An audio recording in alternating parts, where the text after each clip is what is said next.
అమర్ గుడిలో హోమం దగ్గర కూర్చొని పూజ జరిపిస్తూ ఉంటే పిల్లలు కూడా కూర్చొని చూస్తూ ఉంటారు. ఇంకోవైపు మనో, చెంబా ఇద్దరు అక్కడే నిలబడి ప్లాన్‌ని అమలు చేయాలని, పర్ఫెక్ట్‌గా జరగాలి, ఈరోజే పెళ్లి పూర్తయిపోవాలని అనుకుంటూ చాలా సంతోషంగా చూస్తూ ఉంటుంది.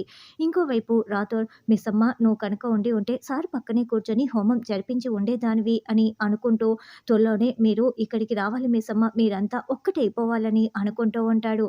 అప్పుడే మనోహరి సైగ చేయటంతో అమర్‌కి దూరం నుంచి ఒక రౌడీ కాస్త ప్రాణాలు తీయటం కోసం పెద్ద గన్నుతో పాయింట్‌ని గురిపెట్టి ఉంటాడు. అయితే రాథోడ్ ఇది గమనించేస్తాడు. అమర్ పూజ చేస్తుంటే అప్పుడే అతను తూటాని పేలుస్తూ ఉంటాడు.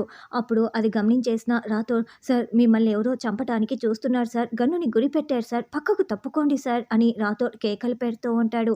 "షూట్ చేయబోతున్నారు సార్" అని రాథోడ్ చెప్పే లోపలే తూట దూసుకు వస్తూ ఉంటుంది. సరిగ్గా అప్పుడే మనోహరి ఆ తూటాకి అడ్డు వస్తుంది. ఇక మనోహరి గుండెల్లో ఆ తూట దిగిపోవటంతో కుప్పకూలిపోతుంది. అమర్ ఒళ్ళో పడిపోయి ఉంటుంది. ఆంటీ ఆంటీ అంటూ పిల్లలు ఏడుస్తూ ఉంటే, అయ్యో మనోహరి అంటూ అమర్, రాథోడ్ ఇద్దరు టెన్షన్ పడుతూ చూస్తూ ఉంటారు. అప్పుడు చెంబా తెగ ఓవర్ యాక్షన్ చేస్తూ నటించేస్తూ, సార్ మనోహరి మేడం మెల్లో తాళి కట్టండి సార్, తన ఆఖరి కోరిక తీర్చండి సార్, తనని నిండు ముత్తైదువుగా సాగనంపండి సార్, తాళి కట్టండి సార్, తాళి కట్టండి అని చెప్తూ ఉంటే, అవును అమర్, కట్టు అమర్ అని మనోహరి కూడా నోట మాట రానట్లు నటిస్తూ ప్రాణాలు విడిచేస్తున్నట్లు నటిస్తూ ఉంటుంది.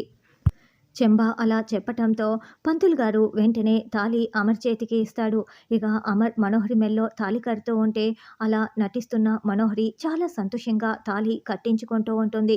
రాథోడ్ చాలా షాకింగ్‌గా చూస్తూ ఉంటాడు. మరి ఇదంతా మనోహరి కలగంటోందా? బుజ్జమ్మ, బాగి, రాథోడ్ ముగ్గురు కలిపి ఈ ప్లాన్‌ని ఎలా తిప్పికొడతారు అన్నది రానున్న ఎపిసోడ్‌లో తెలుసుకుందాం.